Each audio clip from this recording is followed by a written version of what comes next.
Bueno, chicos, buenos días. Bienvenidos a esta es la clase 7 según las em, según el juego de diapositivas que ustedes tienen en Cibeduc. Esta es la clase 7, pero recuerden que este juego de diapositivas tiene una clase 0, así que en realidad esta es la octava clase. Y el curso estaba compuesto de 9, con la clase 0, 10 clases. Así que falta muy poquito para terminar. Quiero hacer un esfuerzo. eh, a ver si está grabando. Sí, está grabando. Quiero hacer un esfuerzo y tratar de hacer hoy día al menos una clase y media. Cosa que el miércoles rematemos todas las clases que teníamos que pasar, la materia, digamos, en rigor. Porque no sé si se enteraron que salió un decreto de rectoría que dice que la próxima semana deberíamos quedar libre de clases. ¿Les dijeron algo de eso? Sí, profe. Ya. Entonces, mi plan es que terminemos esta semana de ver la materia, cosa que ustedes queden ya en la libertad de tomar la decisión de cuándo van a hacer las videopruebas. ¿Mm? Y dejamos la clase de vuelta, que sería el lunes subsiguiente, no el siguiente, sino que el subsiguiente, como para un repaso general, eh, si es que lo requirieran, digamos, y para empezar a recibir los trabajos de las videopruebas, ¿vale? Entonces, para iniciar esta clase necesito un poco recordar qué cosas habíamos visto, recordar con ustedes, obviamente. Eh, Profe, la clase anterior, ¿sí? ¿Alguien que me va a preguntar? Priscila. sí, ¿para cuándo entonces va a quedar la prueba? ¿La escrita? O sea, la online. Para el miércoles 30. 30. Ah, ya. Para el miércoles Gracias. 30. Entonces el 28 sería un repaso y el 30 sería la prueba, o sería el día 29 la fecha tope para entregar las videopruebas. Ah, ya. Gracias, profe. ¿Vale? Entonces ustedes, si terminamos de pasar la materia el miércoles, que vamos a lograrlo, por último nos alargamos un poquito el miércoles media hora y llegamos, yo creo. Eh, Van a quedar ustedes ya en libertad de elegir los textos por completo, aunque ya lo pudieran haber hecho, digamos, y montarse la videoprueba de ahí en adelante, digamos, cuando ustedes puedan coordinarla, o si no, presentarse a la prueba definitiva, a la prueba tradicional, el día 30. ¿Se entiende? Sí, profe, se entiende. Ya, perfecto. Em, Bien, voy a salir de estas cosas. Me hacen ruidos para concentrarme en la clase. Ya, muy bien. Entonces, yo les decía que necesito su ayuda para recordar un poco de qué se trataba la clase anterior. Eh, ¿De qué se trató la clase anterior? Estereotipos. De estereotipos, ¿cierto? Y había una diapo en particular en la que se explica cómo se pasa del estereotipo al prejuicio.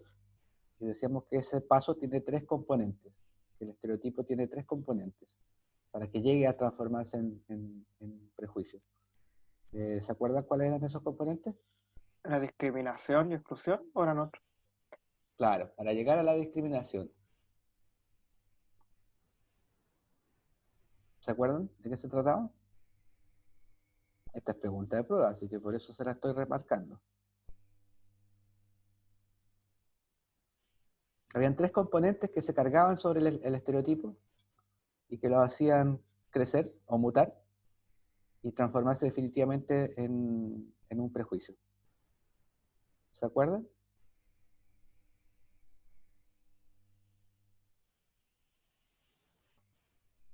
¿Nadie se acuerda? ¿Nadie tiene las diapositivas a mano para recordarlo? Bueno, decíamos que un prejuicio es una síntesis, ¿cierto? Eso sí lo recuerdan. Es una síntesis de una cantidad de conocimientos que ustedes han aquilatado y que los hace tomar decisiones sobre qué significan las acciones o las apariencias de las personas, acciones y apariencias de las personas, básicamente, ¿cierto? Y le damos un significado rápido porque necesitamos sintetizar información para poder tomar decisiones rápidas.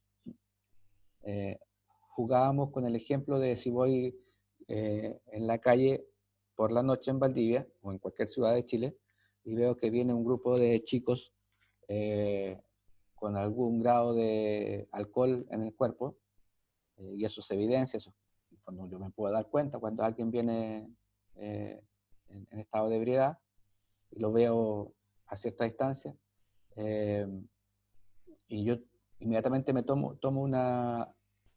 hago una síntesis de esa situación y de ese grupo de personas. Eh, Puedo pensar que es un grupo de personas ebrios y violentos, puedo pensar que es un grupo de adolescentes ebrios solamente, puedo pensar que me van a molestar, puedo pensar que no me van a molestar, eh, y en virtud de eso tomo una decisión. ¿Sigo por la vereda o me cambio de vereda? Uno podría pensar que eso es un actuar prejuicioso, digamos, porque me tendrían que atacar o molestar siquiera. Pero a ciencia cierta, las probabilidades de que algo así suceda son altas, digamos. Y no se trata de que porque yo no sea prejuicioso no voy a tomar una decisión, si el significado ya se construyó, digamos. Y tiene lógica ese significado, no significa que yo sea la persona más prejuiciosa del mundo por pensar así. Entonces, lo que sucede es que el estereotipo del joven ebrio tiene tres factores que lo componen. Un elemento cognitivo, a ciencia cierta yo veo la imagen y me doy cuenta que están en estado de ebriedad, y eso es objetivo, digamos, eso es así, porque yo sé que eh, la gente en estado de ebriedad vocifera, se tambalea, eh, o no sé, o algo así. Eh, Hay un componente emocional, que es el segundo componente, no lo olviden nunca. Yo veo algo y eso es cognitivo, digamos, le doy un significado, pero además yo siento algo, siento desconfianza, siento temor, hay un componente emocional. Eh, Incluso puedo, si yo también ando enfiestado, puedo pensar que, qué buena onda, me encontré un grupo de chicos enfiestados, puedo tratar de sumarme a la fiesta. Vale, alegría. Y hay un tercer componente que es comportamental, que es que yo decido ejecutar una acción, me cambio de vereda, me pongo más serio, camino más serio, camino más rápido, camino más lento. Entonces esos son los tres componentes. El cognitivo, lo que significa el hecho o la palabra o lo que estoy observando, digamos. El emocional, lo que yo siento. Y el tercero, el comportamental, que es cómo yo actúo frente a la situación. Eso todavía no es prejuicioso. Yo elaboré un prejuicio para resolver, pero eso no va a conducir directamente a que yo discrimine a ese grupo de personas, o a que yo los excluya. Esos son pasos muy posteriores, digamos. La discriminación involucra una situación constante en que todos estos componentes actúan y se mantienen y se transforman en una forma de actuar, y la exclusión es separar a esas personas de mi mundo, digamos. Y la discriminación y la exclusión implican no solo la acción individual mía, sino que la acción grupal de la sociedad, o de al menos un grupo de la sociedad. ¿Mm? Vale. Eso a modo de repaso. También vimos en clases anteriores factores sociales que definen también los comportamientos colectivos, y que definen también la forma de entender el mundo. Hablamos un poco de los elementos propios de la teoría del género, cómo el mundo se ha construido en base a estereotipos patriarcales, en que el hombre es el proveedor, el hombre es el fuerte, la mujer es la que permanece en casa, y eso implica un montón de cosas más, digamos. Que a las mujeres les cueste tanto obtener una remuneración justa por el mismo trabajo que un hombre, y todo eso se conduce, o a todo eso se llega a partir de un tránsito histórico de los modelos estereotípicos construidos por la sociedad, digamos. Planteamos los estereotipos acerca de ruralidad y urbanidad. La gente rural es ignorante, sabe poco, eh, podemos sumarle más elementos, es floja, y esos estereotipos probablemente se trasladen a formas de entender el mundo igual. Pues, la idea del guaso bruto es un poco esa, digamos. La idea del mapuche flojo es un poco esa, digamos. Es un proceso de construcción social largo, que se da en la vida social, digamos. Y que obviamente termina perjudicando y ahí sí discriminando y puede terminar excluyendo a un grupo social entero. Bien, vamos a las diapos de esta semana. Retomamos. Bien. Estaba buscando mis diapos.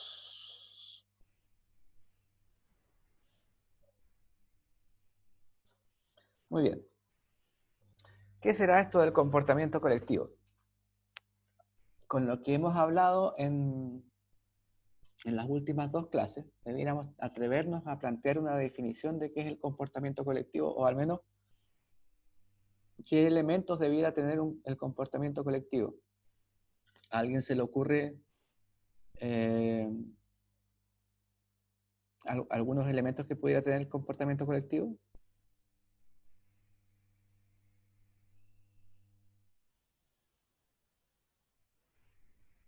Una ideología igual. Una ideología. Ujú. Una ideología similar. Ya, puede ser. Sí. Normas. Normas. Sí, debiera tener normas. Normas, convenciones que no están escritas, pero que pueden guiar al grupo, digamos, ¿cierto? Identidad. Identidad. La identidad y la ideología pueden ser elementos efectivamente que definan un comportamiento colectivo. A veces es identidad con ideología y a veces no necesariamente esos factores identitarios se entienden como una ideología, digo. ¿Qué otra cosa más? Conductas de grupo. Conductas de grupo. El A grupo. base a normas. El grupo es un componente, ¿cierto? Tienen que haber normas, Sí. tienen que haber grupos, eso seguro, porque si no, no va a ser comportamiento colectivo. ¿Qué más tendría que haber?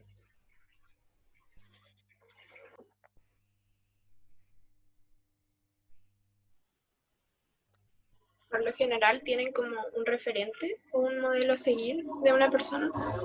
Un modelo a seguir, un referente, sí, por lo general. No necesariamente, a veces menos claro y a veces más claro, digamos. Pero por lo general sí puede haber un referente. Tú decías una persona. ¿Ese referente puede ser otra cosa que no sea una persona? Un equipo de fútbol. Puede ser un equipo de fútbol, ¿cierto? La moda. La moda, sí. Algo tan abstracto como la moda. ¿Qué es la moda? Tendencias, ¿cierto? También una situación Una a la situación, que deben actuar.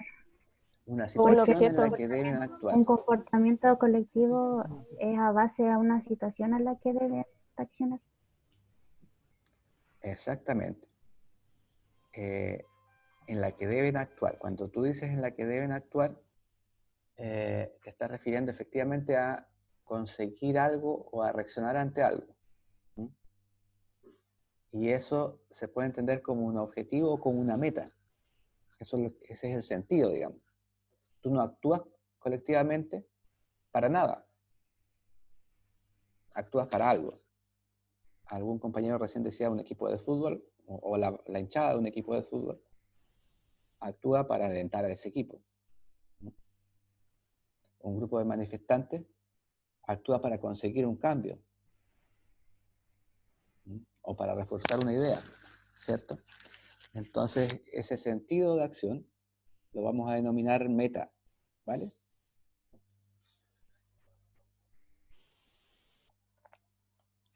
Acá hay una definición. La conducta colectiva es una acción voluntaria dirigida a una meta que se produce en una situación relativamente desorganizada. Ojo, relativamente desorganizada. No se trata de que esto sea todo desorganizado y espontáneo.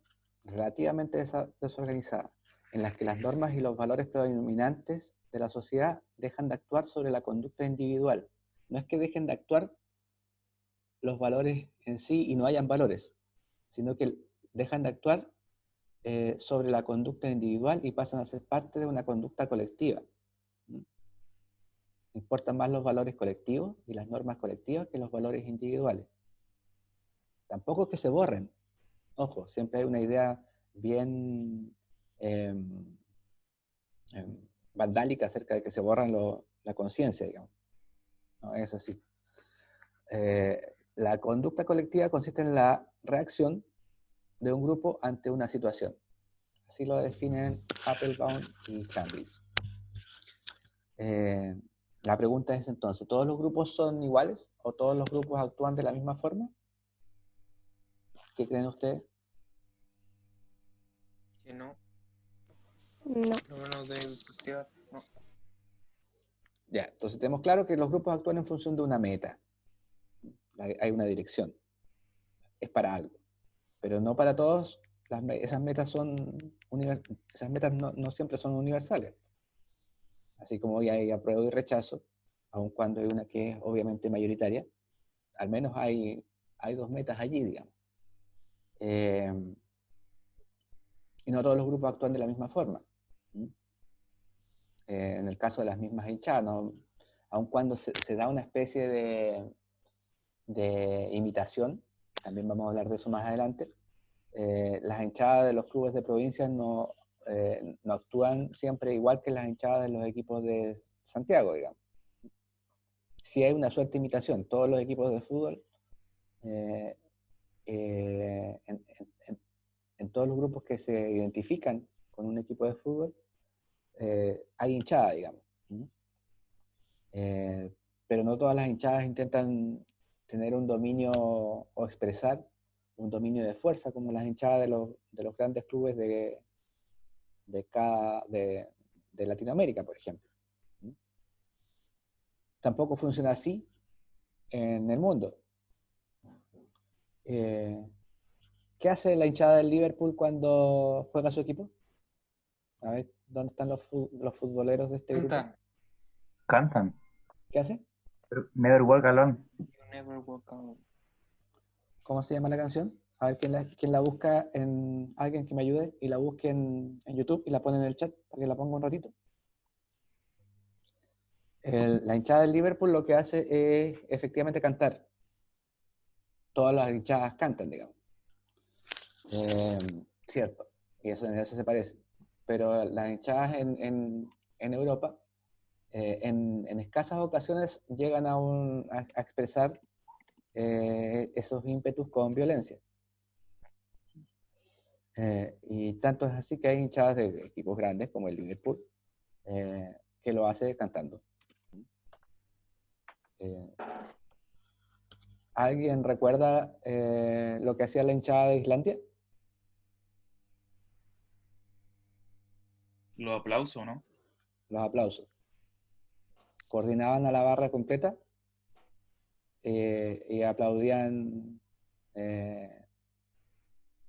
con una imitación a una tradición tribal islandesa. ¿Alguien encontró el video?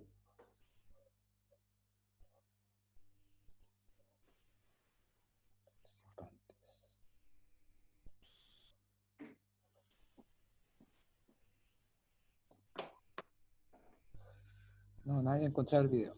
Bueno, mientras alguien lo busca, confío. Profe, está en el chat. Profe, está en el chat. Sí, ya lo mandaron.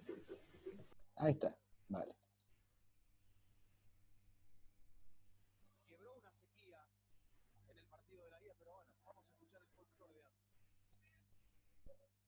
Vamos a escuchar el folclore de Anfield. ¿Qué es Anfield? En el estadio del Liverpool. El estadio Libre.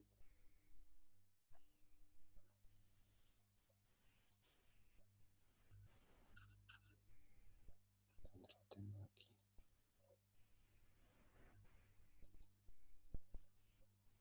Muy bien.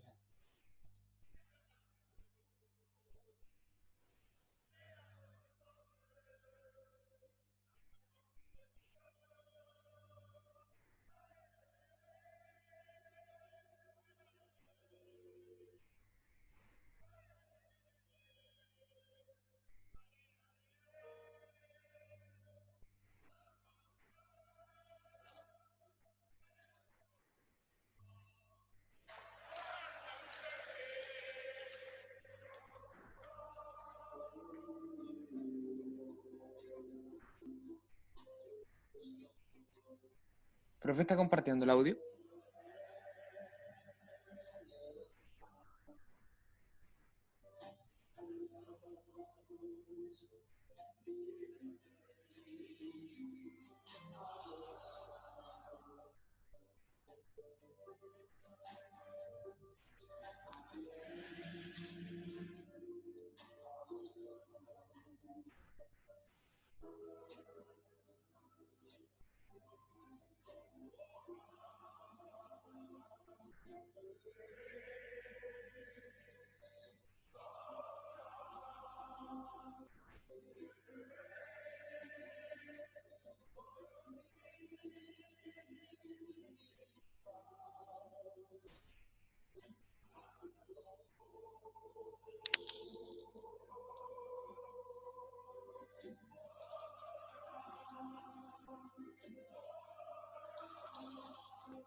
Ya, suficiente. Sirve de ejemplo. Em,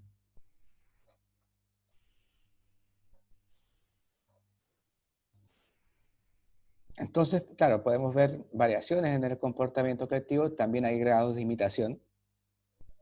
Cuando Chile o la hinchada chilena decide cantar la canción nacional, cuando se termina la música eh, definida por la FIFA, cantar la última estrofa. Eh, Seguro que hay un grado de imitación de esto. Lo de Liverpool es anterior, no es que los ingleses nos hayan invitado a nosotros, se imaginarán. Pero adaptado a la situación en particular.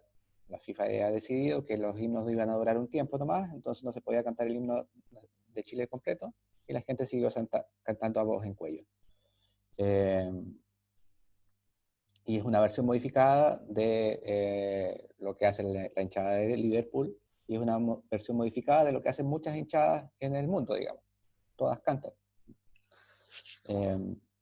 Bien. Podríamos enlistar o pensar que el comportamiento se da en dos tipos de grupos. Grupos formales y grupos espontáneos. ¿Mm? Y también que hay grados de grises, o una escala de gris entre grupos espontáneos y grupos formales. Un grupo formal puede ser este grupo curso. ¿Mm? Todos ustedes se matricularon en la universidad y forman parte de este colectivo. ¿Están viendo las diapos, cierto? Sí, profe. Sí, profe. Sí, Ya. profe. Entonces podríamos hacer el ejercicio de pensar en grupos formales y en grupos espontáneos. ¿Quién se atreve a plantear grupos formales? La parte de este grupo curso. ¿Una empresa de trabajo igual, profe, o no? Una empresa. El, el grupo de trabajadores de una empresa, cualquiera es un grupo formal. Sí. Hay un Un contrato, hay partido político. los partidos políticos, hay una ficha de militancia firmada,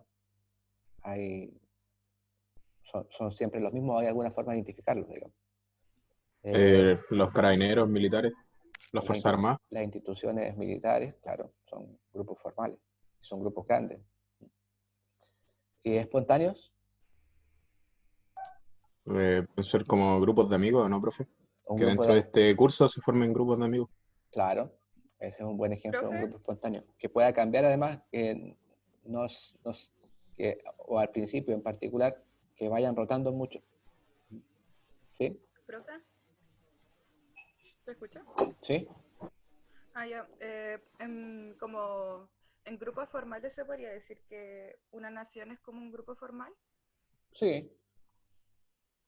Es difícil que una nación entera actúe con un mismo comportamiento, pero sí, es un grupo formalizado, digamos. No sé, pues, pero es como una nación en sí no necesita un territorio, pero puede ser, no sé, pues, los gitanos que tienen su propia religión y terminan siendo como casi todos iguales en forma de pensar, porque los crían así. O similar, pero uno puede participar de un grupo y también participar de otro grupo. ¿La religión es un grupo formal o es un grupo informal? Yo creo que es espontáneo, pero me refería así más como formas de vida, porque yo creo que sería un grupo formal como los gitanos, porque se distinguen los demás de cómo viven y todo. Ah, no te había escuchado los gitanos. Sí, los gitanos sí. Sí.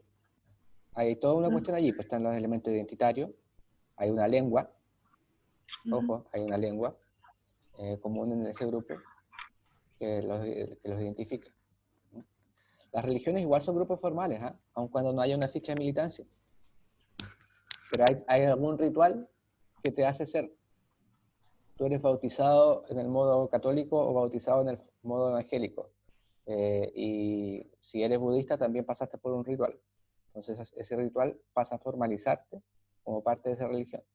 Ahora, en la religión pasa que es un poco más laxa porque tú puedes participar del grupo religioso todos los sábados y ser todos los sábados o todos los domingos y ser un practicante fijo de ese comportamiento, o ser más laxo, digamos, y hay religiones que lo permiten más que otras, digamos.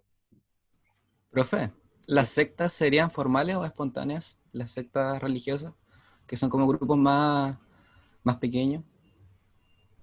¿Estás hablando de cualquier tipo de secta o sectas así satánicas? Sectas religiosas, sí, de ese tipo.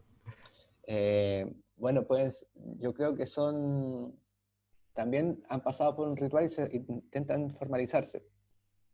Pero es un ejemplo un poco extremo, en función de que, particularmente las sectas satánicas o las sectas que se construyen en torno a un líder que intenta conseguir beneficio de eso.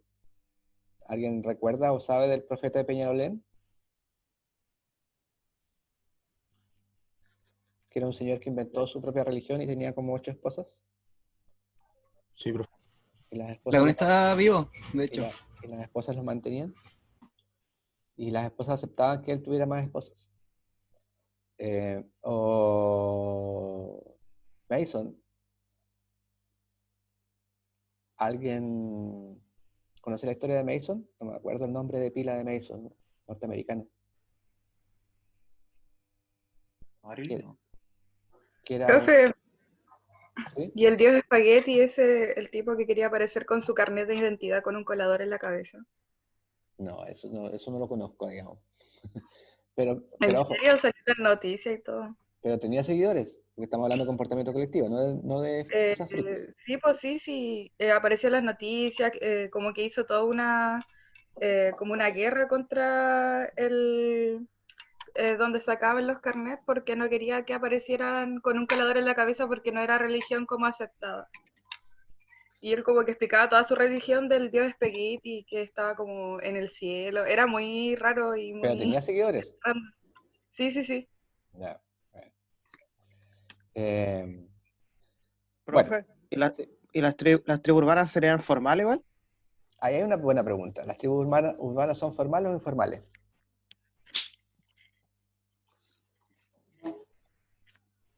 Yo creo que son espontáneas. Las que perduran con el tiempo podrían pasar a ser formales, pero hay algunas que son espontáneas. Hay una cuestión que tiene que ver con eso, con la prolongación en el tiempo del comportamiento que también es determinante.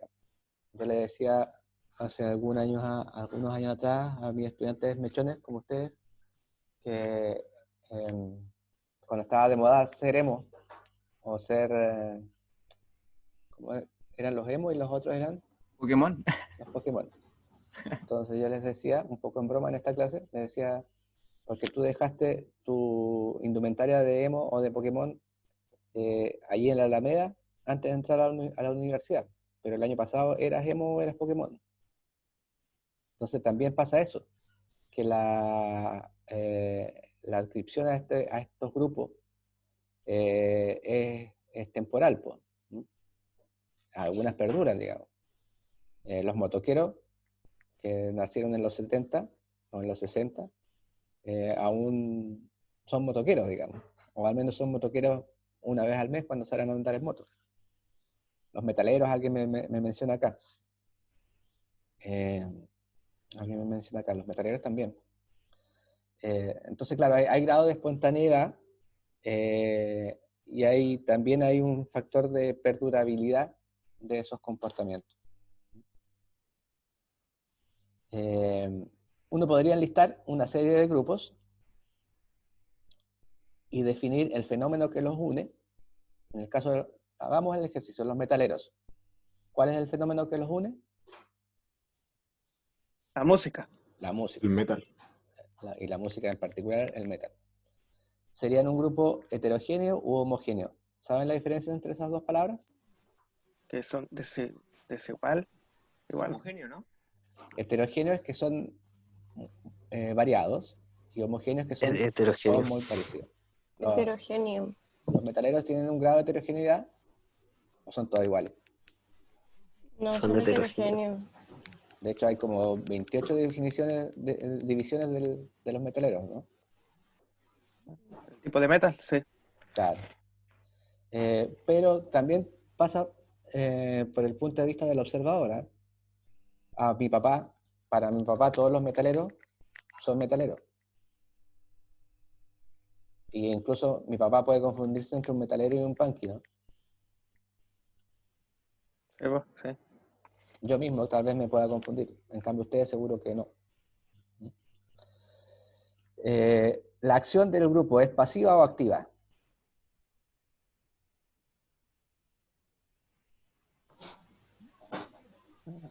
¿Activa? Activa. Las yo dos. creo, ¿no? Hacen cosas los metaleros juntos. Sí. Hacen cosas como usar poleras. Im- ¿Qué más Invocan hacen? al diablo. No. Van a conciertos de metal, de música metal. Metal. Profe, ¿Sí? pero entonces, ¿qué grupo no sería activo?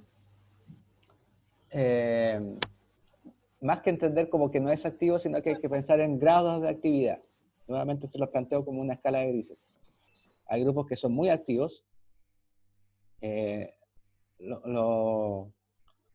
Las barras de fútbol van todos los domingos al estadio, o domingo por medio. Entonces esa actividad tiene una ejecución constante en el tiempo. ¿Son ordenados o son desordenados los metaleros? en su acción, en su comportamiento. ¿Desordenados? Yo creo que hay un grado de desorden, digamos, no. Pero también hay un grado de orden porque se organizan para hacer todas las Claro, cosas, ¿no? claro. Pero se supone Pero- que siguen la ideología marxista, ¿no? Claro, pero si lo comparáramos con un grupo de militares, Ah, claro, Sí. desordenado. claro. Entonces siempre hay que Ahí pensar estaríamos, en ahí estaríamos pasando por un estereotipo igual, sí, yo creo. Ahí estamos volviendo a la clase anterior. Sí, claro. ¿La acción que ejecutan es esporádica o es intermitente? ¿A qué se refiere eso, profe? El intermitente del auto, ¿cómo funciona? Ah, Es constante, ¿cierto? No está todo el tiempo prendido, claro. pero es constante. Ujú. Las barras de fútbol serían intermitentes, porque van todos los domingos o domingo por medio, cuando te toca en tu estadio, digamos, ¿cierto? Entonces hay una intermitencia. ¿Los grupos de metaleros son intermitentes o son esporádicos? Intermitente. ¿Está programado ser metalero o acciones metaleras en el tiempo? Cuando hay conciertos y esas cosas así. Cuando hay, pues. Entonces eso es más bien esporádico. ¿Mm? Si Pero, tuviese- profe, una consulta. El hecho de que se diferencian por su vestimenta, eso no lo hace ser como activos, porque se reconoce un metalero desde afuera. Pero tanto el esporádico como el intermitente son activos. Sí, que sabes que me refería a la parte de pasivo y activo. Ah, claro. Ahí hay que ver qué estamos definiendo como acción. Y claro, el vestirse de cierta forma puede ser una acción. Ahora, no todos los metaleros están vestidos como metaleros todos los días de la semana, ¿cierto? No sé, algunos que están en verano andan con esa ropa negra. Sí. Y uno se pregunta, ¿Le da calor? tengo amigos metaleros, No. tengo amigos metaleros y vistiendo de negro en Barcelona, a 40 grados.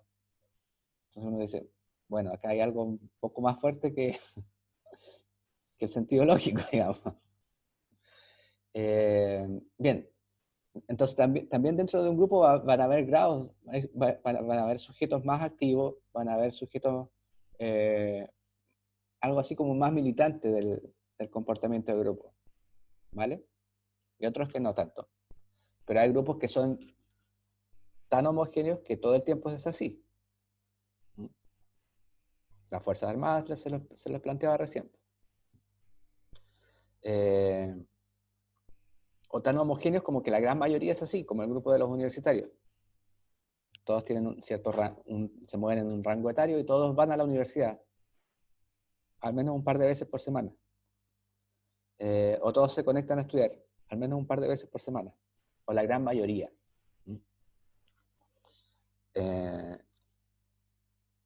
¿Y sus acciones son previstas o imprevistas? En el caso de los metaleros. ¿Prevista? Para ellos son Previstas. previstas. Para ellos son previstas. El grado de imprevisión en un grupo constituido, como un grupo de fanáticos del metal, efectivamente sería así. Esta grilla se la podríamos aplicar a cualquier conjunto o grupo humano, digamos, y funcionaría relativamente bien. Ovejero plantea dos conceptos que son interesantes para definir. Plantea el concepto de masa y el concepto de multitud. El concepto de masa es un concepto mucho más abstracto. Tú dices la multitud del estadio. En cambio, la masa es la masa humana, ¿no? Es un concepto que se usa mucho para comprender el comportamiento colectivo, pero particularmente cuando no se comprende mucho el comportamiento colectivo, cuando no se puede caracterizar mucho. En cambio, el de multitud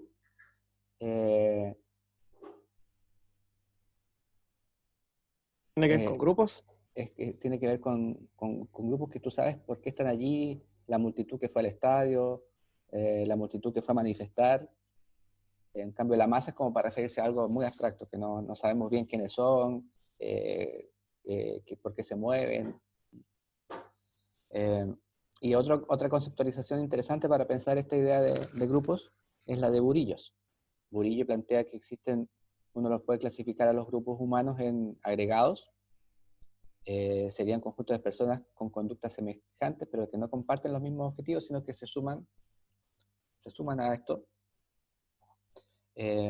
Los públicos, en cambio, pueden tener intereses comunes, y eso en términos de comunicación social, los públicos son el objetivo de la comunicación social, pero no tienen relación entre sí. Yo puedo ser fan de un programa de televisión y soy parte de un público, pero no tengo relación con todos los fans del programa de televisión. Puedo no conocerlos, digamos. De hecho, no los conozco, a menos que conozca a mi vecino, que sé que también, o mi amigo, que también ve el programa, pero en términos de la totalidad, conozco a pocos, digamos. Y las multitudes, que se caracterizan por estar formadas por personas próximas entre sí, con un punto y foco de atención.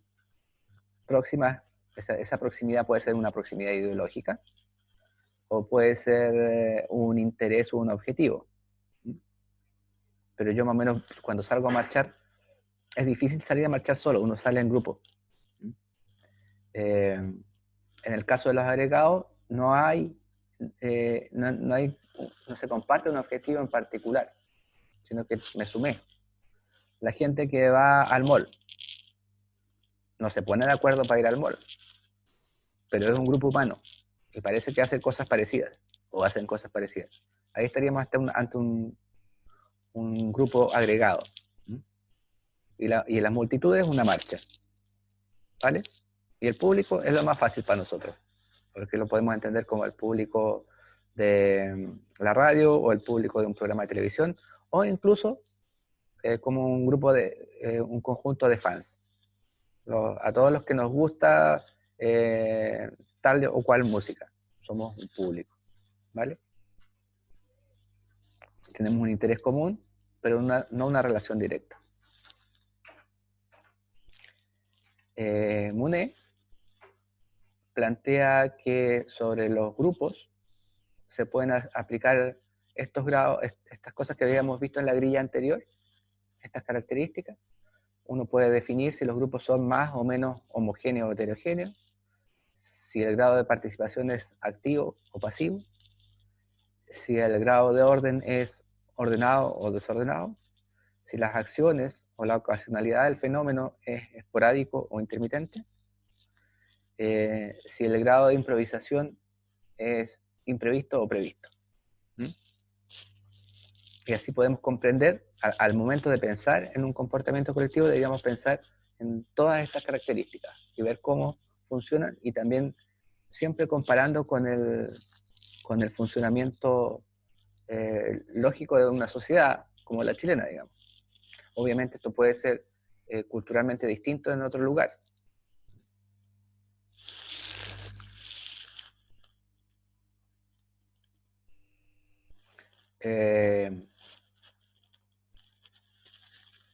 UNE plantea que el punto de partida es el concepto de masa, hasta llegar a puntos más definidos como receptores auditorios o expectantes públicos, si se fijan. Entonces las masas pueden ser difusas, muy difusas, pueden estar disgregadas, repartidas, o pueden estar congregadas. Puede haber una masa congregada. Si están congregadas, pueden ser una masa estimulada o una masa interesada. Alguien puede haber generado algún mecanismo para que la gente asista a ese lugar, o si no, puede ser que la propia masa asista allí por un interés. Si hay interés, se puede tratar de intereses formales o intereses informales.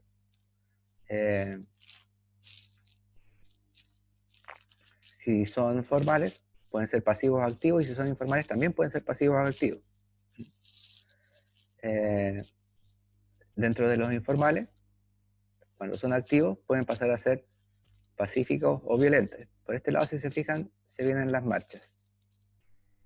Pueden haber marchas informales y pasivas. Y pueden ser activas y pacíficas. Marchar no tiene ningún grado de violencia o puede terminar en un evento de violencia. Y por el lado de los formales, terminan siendo públicos, receptivos o expectantes.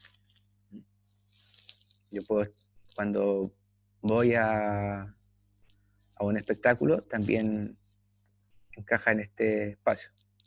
Y las masas de televisión o de consumo de medios de comunicación son pasivas o activas. Si son pasivas pueden ser telepúblicos o teleauditores. Este grado de pasividad tiene que ver con salir a buscar las cosas, digamos. Cuando tú estás frente al televisor, aun cuando hagas un tremendo ejercicio de actividad con el dedo para elegir el canal, no es que eso sea actividad, ciertamente. No. Mueves tu organismo para hacer eso, digamos.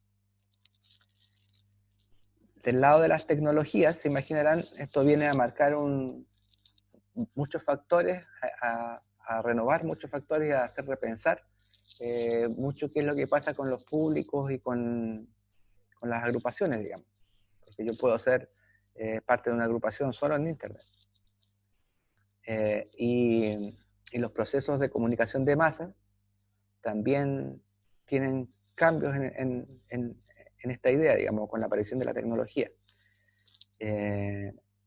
Derrick de Kirchhoff plantea que particularmente hace la comparación entre la variación entre ser público o qué pasaba con la cultura de masa y los efectos de la televisión y la cultura de masa mediada por redes o por tecnologías, digamos. Él plantea los 80, porque los 80 es el punto de partida de las tecnologías a distancia, digamos. Pero para nosotros, en realidad, el punto de partida de las tecnologías a distancia masivo no es anterior a los 90, digamos. No es anterior al año 95, eso cuando aparece Internet y se pudo masificar, y también el teléfono celular y la mensajería de texto, digamos.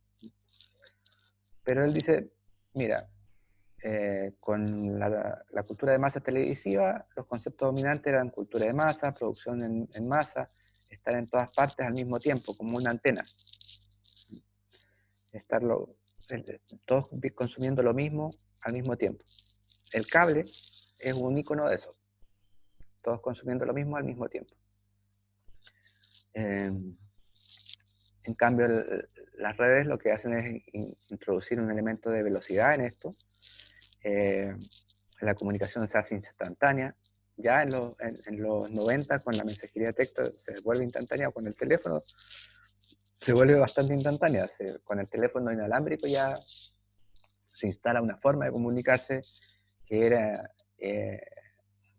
es la actual, y que parece que siempre hubiese estado, pero no era así. Yo soy de un pueblo pequeño, como les habré contado anteriormente, y en mi pueblo había un teléfono en los 80. Y ese teléfono funcionaba por mensajería. O sea, llamaban y una persona te iba a avisar que te iban a llamar en 5 minutos más. Y tú ibas a esperar la llamada. Entonces eso no era instantáneo. Ya con la masificación de los teléfonos en las casas, sí la comunicación gana instantaneidad. Y con la aparición del teléfono móvil, obviamente se vuelve instantánea. Y eso cambia totalmente las costumbres, ¿cachai? A mí me parece bastante fuerte que, por ejemplo, la gente de tercera edad se incomode porque no le contestan el teléfono. Yo, por ejemplo, no contesto el teléfono de inmediato, casi nunca. Devuelvo las llamadas, porque o estoy haciendo algo y prefiero no interrumpir mi vida para poder terminar lo que estoy haciendo, y prefiero devolver la llamada. Pero a algunas de mis tías o a mi propio papá, eso en principio, cuando ellos tuvieron celular, digamos, les parecía una falta de educación, digamos. Pero a ciencia cierta yo les decía, pero si tú vienes al igual que yo, o más que yo, de un mundo en que la instantaneidad no existía, digamos. Y nada puede ser tan urgente, excepto la muerte, digamos. Pero yo no creo porque yo no puedo partir pensando que porque me estás llamando te estás muriendo, digamos. Si no, no tengo vida. Pero la sociedad cambia tan fuertemente que esas situaciones que culturalmente no existieron durante la mayoría de su vida se vuelven normales o se normalizan y se entienden así de ahora en adelante. Otras cosas más, a ustedes mismos les debe pasar cuando están en WhatsApp y les dejan el visto y no le contestan. Eso lo que está reclamando es instantaneidad. O lo que ustedes sienten es que esperan la instantaneidad. Pero ¿por qué tendría que ser así? ¿Tan urgente es? Si no existiera ese instrumento como es el teléfono inteligente de ahora, ¿podrías vivir? Sí, podrías vivir, digamos. Entonces la tecnología acelera mucho el proceso de comunicación. Los modelos dominantes cambian. El modelo de difusión de la televisión era un modelo unidireccional, lo que yo les decía, de un punto hacia mucha gente, y el modelo de difusión en red es bidireccional o multidireccional. Más bien dicho, yo diría multidireccional. En cualquier punto o nodo se puede transmitir algo. Ustedes mismos pueden transmitir desde su Instagram o su Facebook algo y ser antena, digamos. En el mercado, la actitud de convencimiento hacia los públicos era una actitud de seducción. Yo te tengo que convencer de que lo que estoy comunicando, aviso publicitario o un aviso o un programa de televisión, te va a seducir, te va a gustar. En cambio, con las tecnologías lo que importa es lo preciso que sea. Y se apunta a públicos más pequeños, de nicho, que cumplan ciertas características para las cuales eso sea preciso, digamos. Esta serie es precisa para ti. Cuando ustedes se meten a Netflix, Netflix le dice, esta serie tiene un 98% de probabilidades de que te guste, no me acuerdo cómo lo señala, pero te tiene seteado, te conoce en alguna medida y supone que ese tipo de serie te puede interesar, digamos. Porque has visto otras cosas anteriores, entonces te dicen, estas que se parecen algo a las que tú has visto, puede interesarte, digamos. O existe una gran probabilidad de que te interese. La estrategia en los 70 o en el mundo de la cultura de masas televisivas era la de promoción, y la de las redes es la del cálculo o conteo preciso, digamos.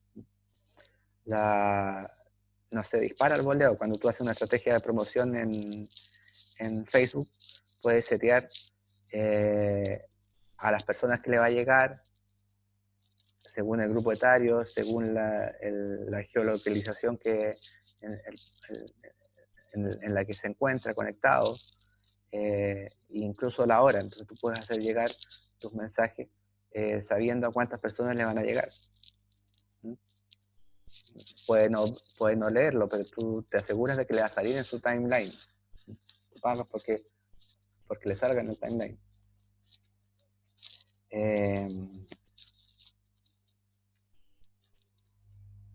Y la televisión pensaba en sus públicos en base a íconos, a imágenes, a estereotipos, a muchos estereotipos. Se formaba una idea de sus públicos destinatarios muy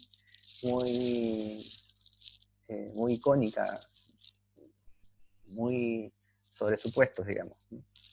En cambio, las lógicas de la tecnología de la información son sistemas expertos que calculan.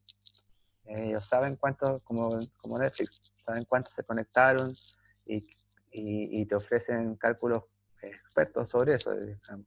Cuando Netflix te dice, te ofrece el ranking de las series más consumidas en tu país.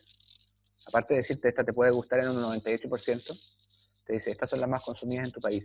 Y ahí está definiendo, por un sistema de expertos de inteligencia artificial, lo que parece ser que está de moda, o la tendencia está radicada en un público como tú, o similar o que cumple características similares a ti. Bien. Voy a desconectar. Voy a buscar el otro juego de diapos.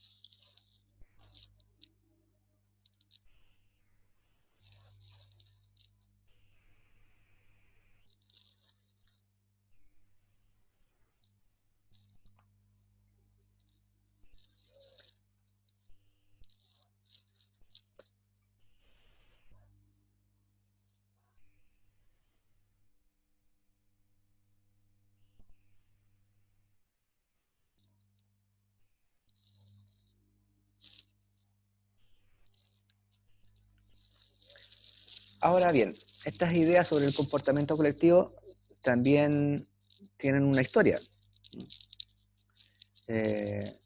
No siempre a todo el mundo le interesó el comportamiento colectivo. Cada vez interesa más. Porque tiene que ver para todo. Tiene que ver para vender, tiene que ver para comprender la política, entre otras tantas cosas, digamos. Para el consumo cultural, para muchas cosas más. Pero la idea del comportamiento colectivo, o las primeras definiciones de comportamiento colectivo, están vinculadas a una obra de 1891 de Siegele, y a algunos principios de Le Bon, que planteaban esta idea de la masa delincuente.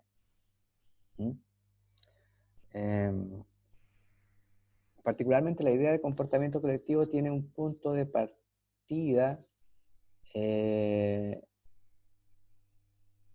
como fenómeno posterior a la Revolución Francesa. La Revolución Francesa se entiende como el primer fenómeno de comportamiento colectivo moderno que fue capaz de transformar un sistema social.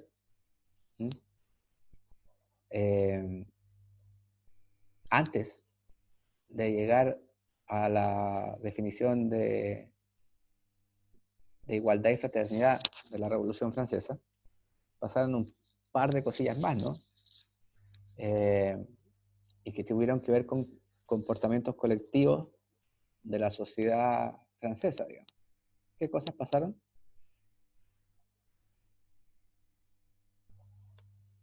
¿Por qué la Revolución Francesa es una revolución?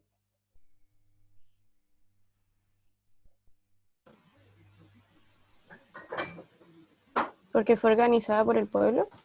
Porque fue organizada por el pueblo. Y esa organización no se da en forma tan fácil, ¿cierto? O sea, una organización basal es la más difícil de construir, y además deja varios problemas en el camino, digamos. La muerte, digamos. Los guillotinados en la Revolución Francesa. No es que el pueblo francés un día se despertó y dijo, no, si ahora vamos a construir una sociedad nueva sobre igualdad y fraternidad, digamos. Sino que tuvo que rebelarse frente a una situación social preexistente. Tiene que ver con la idea ideológica, ¿no? Como con el despotismo ilustrado y esas cosas. Claro, pero ¿qué había antes de la Revolución Francesa en Francia? Monarquía, ¿no? Monarquía. Y en toda Europa. Hambre. ¿Cierto? Y mucha hambre, ¿no? Entonces, este levantamiento del pueblo, antes de llegar a estos principios ideales, digamos, que constituyen la fórmula de sociedad moderna, o la aspiración de fórmula de la sociedad moderna, europea y occidental, que empieza a ser copiada después, luego en gran parte del mundo, lo que había era una situación estructural de carencia, ¿cierto? Un gran número de la población francesa era pobre y sufría muchas carencias, y un pequeño grupo era muy privilegiado. La monarquía y su corte, y algunos burgueses, digamos, que eran capaces de hacer negocios con las distintas monarquías. Entonces, ocupaban un rol que para la monarquía era valioso. En ese momento, en ese estallido, se instalan los procesos de movilización de masa. Y en ese estallido, la intelectualidad dominante era la intelectualidad instalada en las cortes, digamos, que vivían también beneficiados por las cortes. Las cortes tenían grupos de mecenazgo, la cultura estaba en las cortes, financiaban a las orquestas, financiaban a los pintores, etc.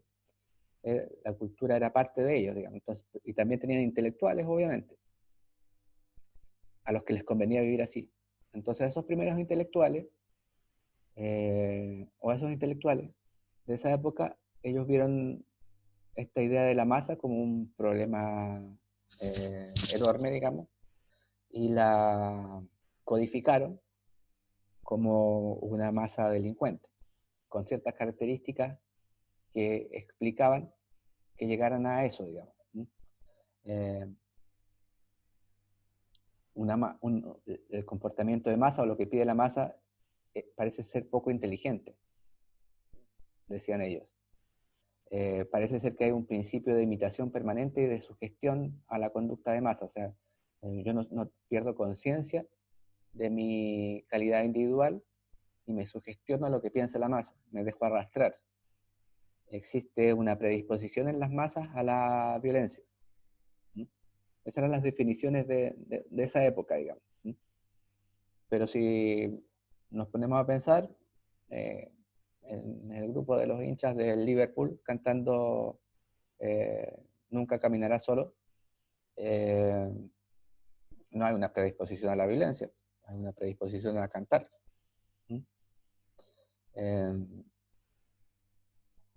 Entonces no puede ser que esta definición sea homogénea y estándar y explique así el comportamiento de masa. En algunos casos podrá darse la violencia, en otros casos podrá no darse. Y Siegel establece una serie de leyes, entendidas como... Voy a achicar un poquito la pantalla.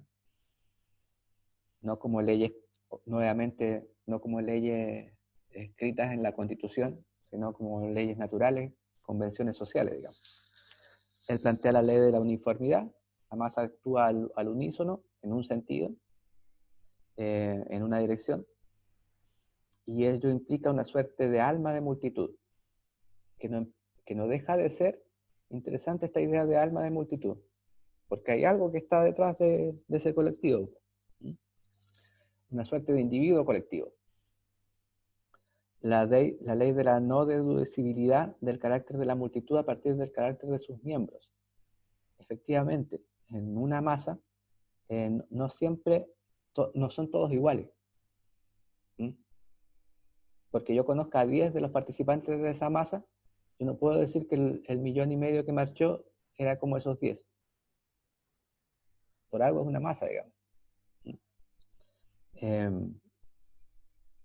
Y el resultado de la multitud no es la suma de esas personas. ¿No?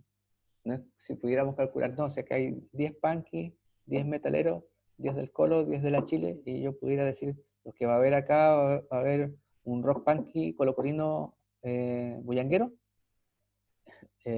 No, pues no es así.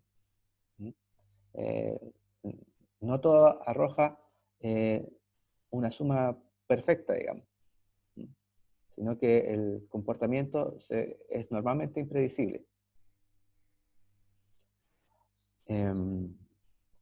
Porque hay elementos sumatorios en el plano emocional y también en el plano intelectual, digamos. Las cosas significan cosas distintas, digamos. Se sienten distintos y se piensan distintos. Entonces se va a producir una suerte de ecuación. La ley del número. La ley del número dice en relación con que la intensidad de la emoción es proporcional al número de personas. Efectivamente, en un grupo masivo, las cosas se viven intensamente, digamos. Y parece lógico pensarlo así. Esto explica también de que por qué la gente marcha, digamos, la gente marcha para sentir que recupera poder. Y ese sentimiento está dado porque no marcha solo, porque no camina solo, como dicen los hinchas del Liverpool. La ley de predisposición al mal. Esto, según Siegel, lo tienen claro, ¿cierto? Que viene desde allí. Existe una posibilidad de que la masa actúe de cara al bien, pero esto es muy raro según esos primeros intelectuales que trataban de definir el comportamiento colectivo. De hecho, ellos pensaban que existía una suerte de factor filogenético, biológico, que hacía que la gente en grupo actúe mal, actúe en forma criminal. También Siegel decía que siempre había un líder o un instigador. En toda masa siempre hay un jefe o conductor. Y no siempre es así, o no siempre es uno. Pueden ser varios chiquititos. Incluso la masa, como han visto ustedes, tiende también a rechazar muchas veces los liderazgos. Los liderazgos de los políticos, aun cuando sean políticos de izquierda o progresistas, muchos fueron rechazados ante el estallido social, ¿no?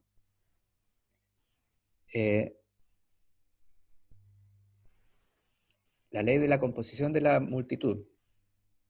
La ley de la composición de la multitud plantea que hay un componente pasional que es intrínseco a la masa.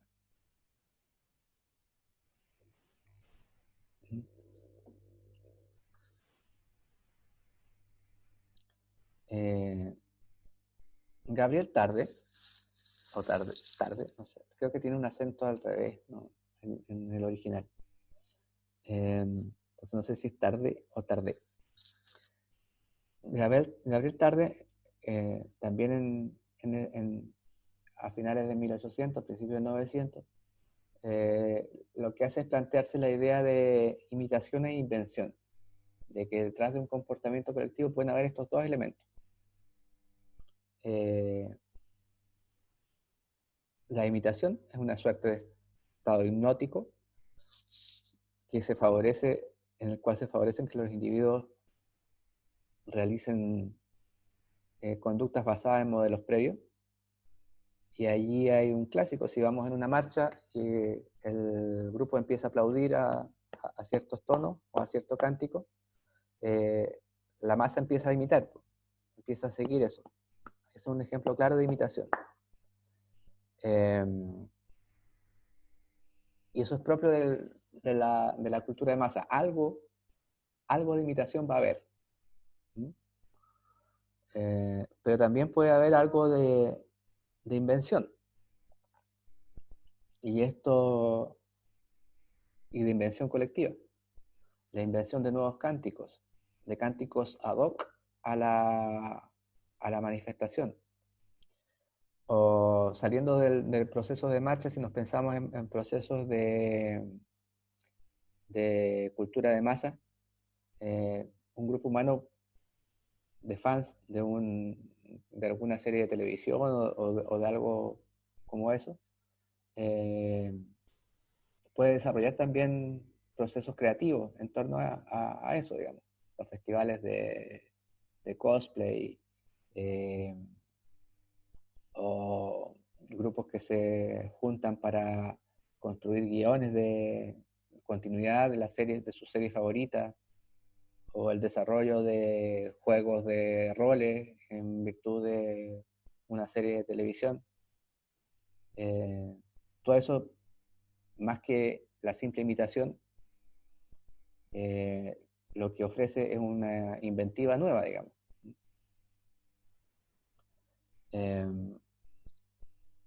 Y en algún punto, en muchos de los comportamientos de públicos o de masas, uno se pregunta cuándo se inventó este comportamiento, digamos. ¿O en qué punto de la cultura se inventó este comportamiento? Pongo el ejemplo de la minga chilota. Es un comportamiento de masa, o de grupos al menos. Pero desarrollado, además extendido, ¿no? en toda una zona geográfica.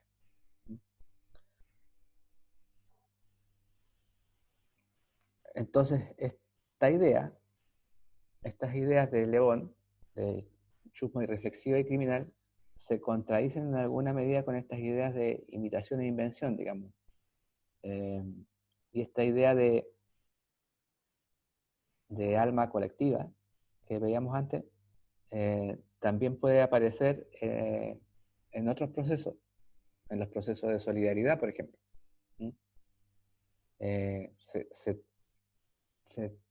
Se transa las ideas individuales por unas ideas colectivas, digamos. Y las masas o los grupos humanos se organizan en función de esas ideas colectivas o de esa alma colectiva.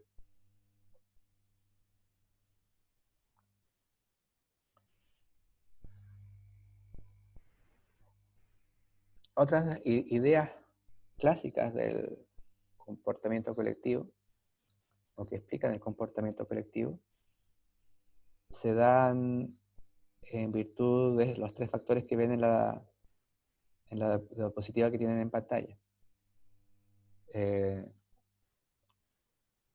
Y que efectivamente parecen ser propios de los grupos humanos, digamos. Una suerte de sentimiento de potencia, en tanto eres parte de una masa, sientes que puedes hacer más cosas como individuo, y quizás eso es lo que hace pensar que en el fondo como que transfieres parte de tu responsabilidad a la masa, digamos. Y eso es lo que hace tan difícil de controlar que algunos elementos de esa masa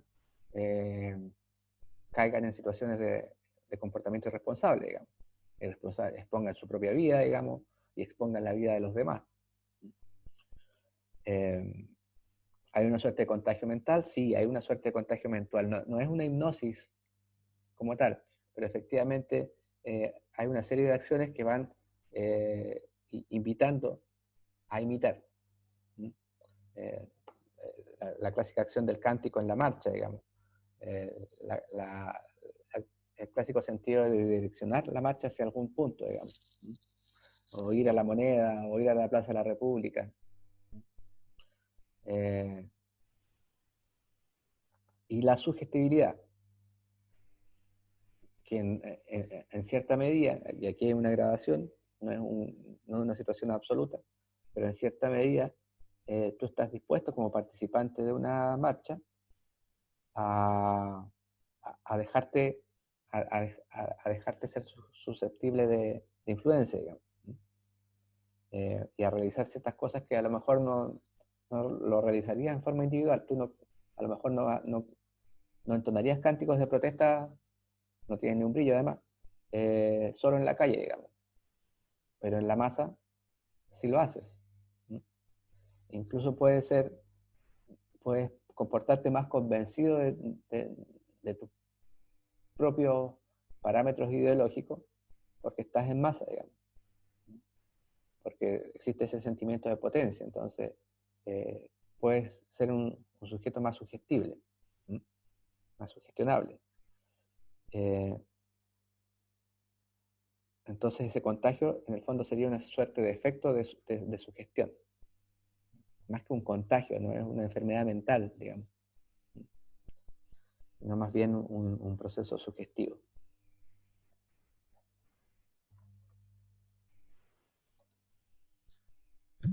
Bien, hasta aquí llegamos por hoy. Y como ven, adelantamos una clase. Ya el miércoles vamos a hacer la clase 9, que es un poco más larga que estas dos, por eso mi opción era jugármela hoy día. Y vamos a culminar con los contenidos del curso, los contenidos formales del curso. ¿Alguna pregunta, chiquillos? Todo esto que estamos viendo está detallado, obviamente. Estas son síntesis que yo hago para que ustedes puedan acercarse a las lecturas en los capítulos del libro de de Félix Vázquez, que se llama Comportamiento Colectivo. Tienen 3 capítulos, 3 PDFs colgados, y las cosas que hemos visto en las últimas 3 clases están en eso, en el capítulo 1 y 2, en los PDF 1 y 2. ¿Mm? ¿Alguna consulta? Profe, yo tenía una duda, pero más que todo con el práctico. Ya, con el práctico que ejecutaron, que están ejecutando. Sí, ese. ¿Ya? ¿Cómo van? Bien, bien. La pregunta era que usted menciona que tenemos que dar conclusiones sobre 3 puntos, Sí. pero dijo que pusiéramos 2 tablas y 2 gráficos. Entonces, uno de esos puntos queda sin tabla y sin gráfico. Ah, buena pregunta. Eran 2 tablas y 2 gráficos, ¿cierto? Sí. Ya. Entonces tienes 4 posibilidades de representar cosas. No significa que por cada gráfico tengas que poner una tabla. Puede ser que hayan cosas que sean tan fáciles de entender en una tabla que no necesitan de un gráfico. O al revés. Ya. O existen cosas que puedas representar solo con un gráfico sin una tabla. Ya. ¿Vale? Ya. Muchas gracias. ¿Alguna otra duda del práctico?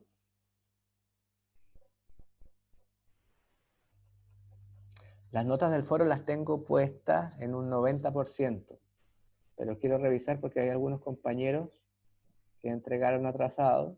No los quiero calificar con 1, sino con un 4, pero quiero verificar bien porque quiero ver la calidad. No sé bien cómo valorarlo, digamos. Van a tener un castigo por atraso, no va a ser un castigo de rojo, pero necesito pensarlo para no ser injusto. Así que hoy día en la tarde seguramente van a estar publicadas las notas del práctico 2. Son similares a las del práctico 1. Subí un poquito, como les había advertido, los descuentos por ortografía, pero a ciencia cierta no los castiga demasiado. Les remarco ese tipo de cosas, que tanto en los foros como en los prácticos revisen lo que escriben, para no perder puntaje por cosas que podrían resolver con un buen corrector ortográfico de procesador de texto, o empezando a darse cuenta de cuáles son los errores que cometo. Por ejemplo, es muy común en algunos de los compañeros que cometan el error de no tildar monosílabos de pregunta, o las preguntas. Y es una regla básica que no es difícil de aprender. O sea, el cómo o el qué, cuando es de interrogación, va con tilde. Entonces, es una regla tan simple que no necesitan, deberían haberlo adquirido a esta altura de su vida, digamos, pero no necesitan ser expertos en ortografía o en gramática para ocuparla, digamos. Entonces, efectivamente, se las remarco. O sea, ustedes identifiquen quiénes son ustedes mismos, digamos. Nosotros les vamos a seguir entregando el Excel con los errores frecuentes, digamos. Pero uno de los errores más frecuentes es que no tildan en las preguntas el qué, el cómo, el dónde. Siempre que sea una pregunta, esas palabras llevan tilde. Siempre.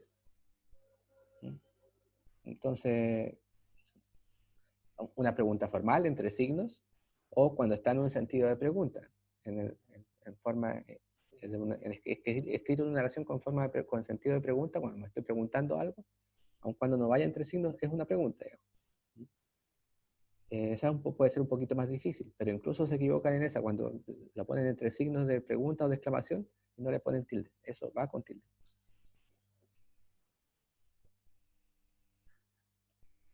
A ver, aquí alguien en la Priscila me pregunta algo.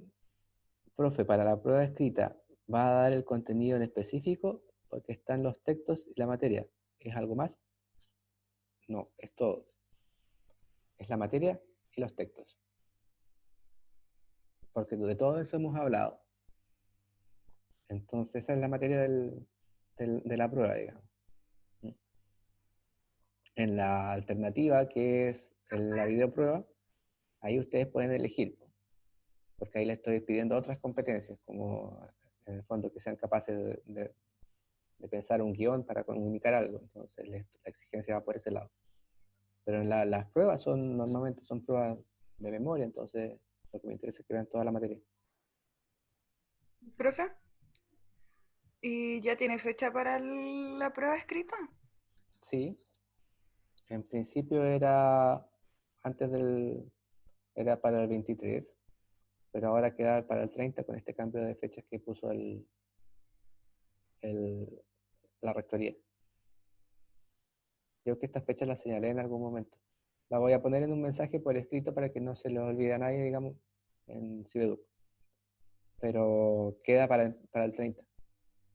Entonces las videopruebas me las pueden entregar desde mañana, si quieren, hasta el 29. Ustedes deciden cuándo se organizan y definen sus tiempos. Recuerda que pueden ser de 2 o 3 personas, que todos tienen que participar en la videoprueba, decir algo, comunicar algo, y que tienen que estar conformadas por 3 preguntas. Tomar 2 textos, hacer una pregunta del texto 1, una pregunta del texto 2, y una tercera pregunta que intente relacionar o integrar los textos. ¿Sí? Y eso se entrega hasta antes del 29. Los que no entregan tienen que dar la prueba del 30. ¿Sí?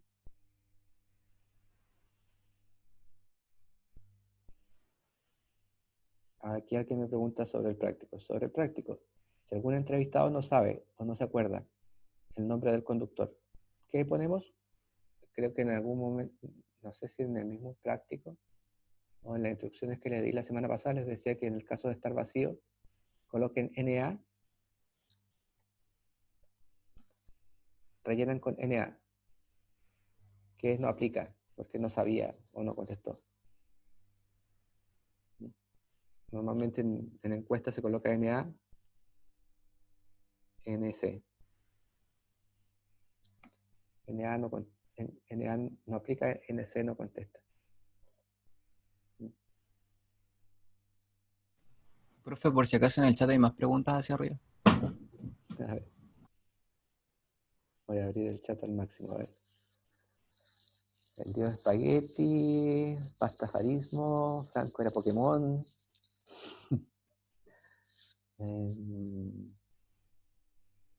Los domingos soy metalero y los sábados soy emo.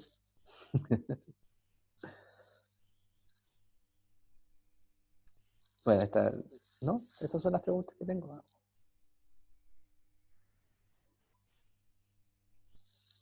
Debajo de la mía hay más preguntas. Donde le pregunto sobre la prueba escrita, ahí sobre el práctico. Dice, profe, entonces, ¿no es obligación tener 2 tablas y 2 gráficos? Sí, pues es obligación. Pero no significa que cada tabla tenga que responder a un gráfico. Lo que les explicaba, creo que era Jimima la que preguntaba, ¿no? La tabla de datos la tabla del Excel, ¿no? La tabla del Excel no me la tienen que enviar porque como ustedes la van a digitar en el formulario de Google que les dejé, ahí yo la voy a recibir. Entonces no necesito los datos en Excel. Ya. La tabla de Excel lo que hace es permitirnos sistematizar la información. De allí yo voy a cortar, como les mencionaba anteriormente, para responder alguna pregunta en específico, y voy a hacer otras subtablas. Esas subtablas son las que van en el informe, las que van a responder a las conclusiones, las que van a explicar cosas específicas. ¿No? Ya. Pero la tabla general grande, ancha, que tienen que llenar, esa no me la envían. Me envían el informe y y suben la información al cuestionario de Google.